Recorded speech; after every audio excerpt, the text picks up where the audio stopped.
Ok, xin chào tất cả các bạn đến với channel của mình. Hôm nay mình sẽ làm video Minecraft sinh tồn cùng Cao Phú nha. Ok. Vô.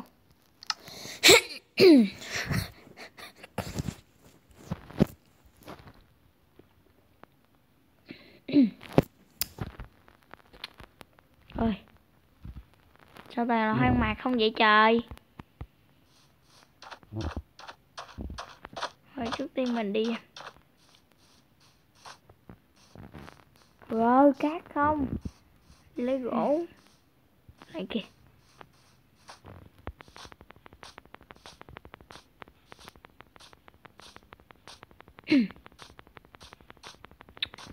Cù bò.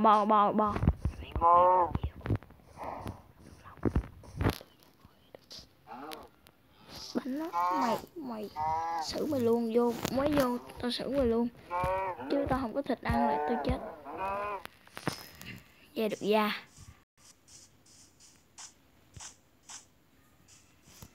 Đằng kia có một vùng đất. Chạy lại cái.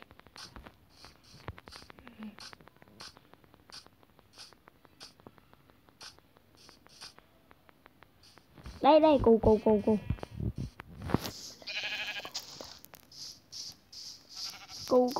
Cù, đừng, tao cần mày.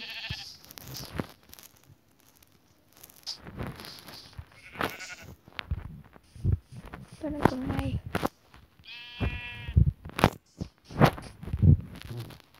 Mày đâu? Đừng vô đây được.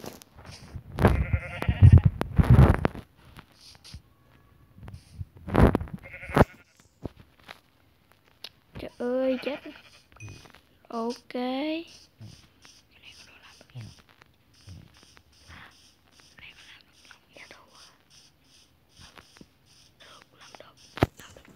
Bây giờ đi lấy gỗ. Sinh tồn thì mình cần phải có gỗ. Ok.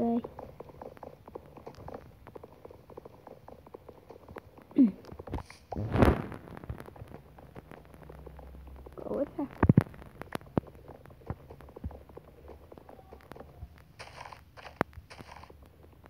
Ok.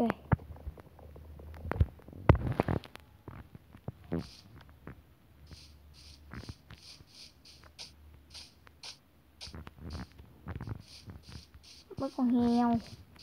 Heo. Vô trong hang. Ui, ở đây có một cái hang. Có gì trong đi chung rồi. Thôi.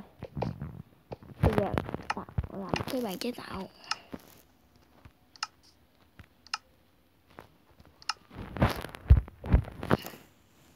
Làm cái cây. Cái này.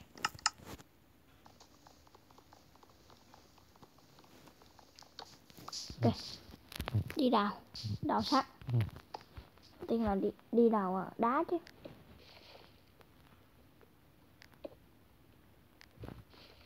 Ok. Mới đi mà thấy hang động rồi, hên thiệt.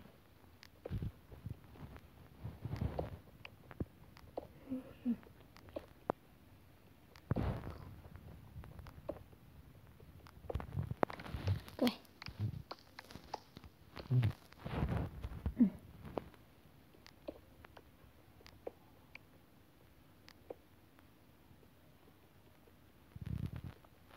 Trời.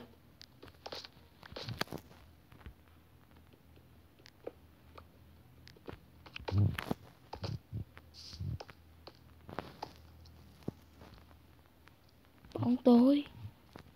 Rất là tối tăm.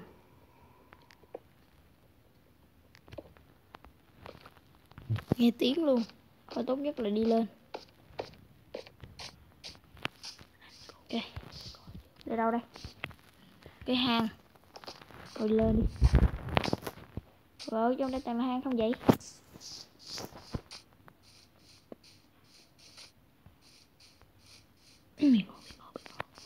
Bí ngô.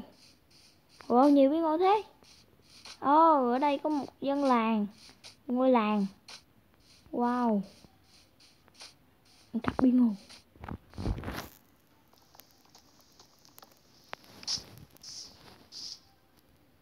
Lấy luôn. Lấy hết bi ngô luôn. Gì dưới đây dữ trời.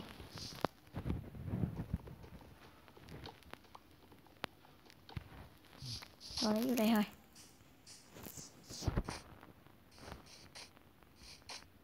Wow, không phải là lạc. Cái này là cái gì đây? Cái này héo.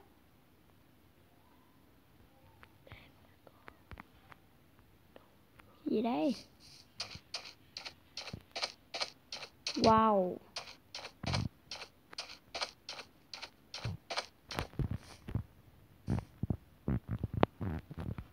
Thôi thôi thôi. Thôi đi ra chỗ khác đi, chỗ này nguy hiểm.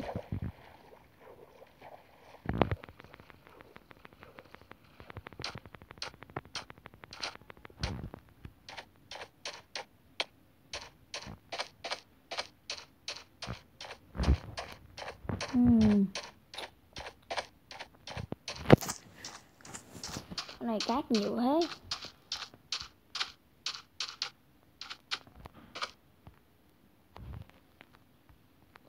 Ok.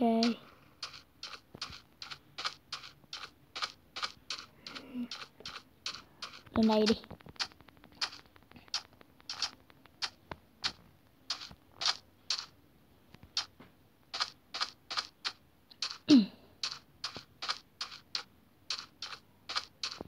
Wow. Không có một cái chỗ gì mà thẳng hết để mình làm một ngôi nhà luôn chứ. Cát không vậy trời.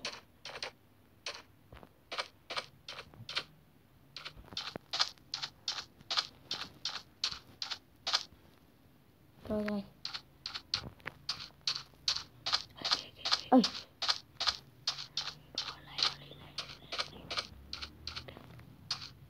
Ơi, ngọn núi. À, cái này là cái gì đây?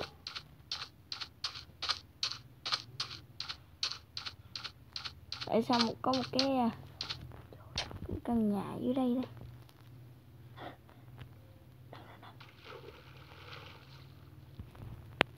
Xuống được hả? Được thôi, mình ra. Nhìn thấy ghê quá. Thôi, ở chỗ khác.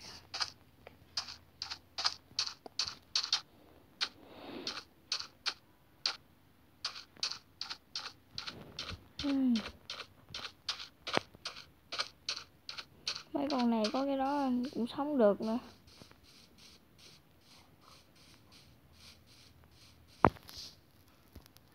Cái giường ta.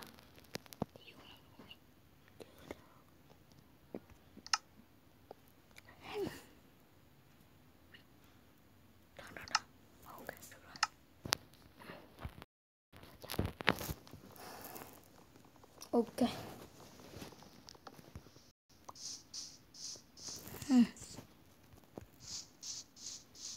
Đi tiếp. Jenny.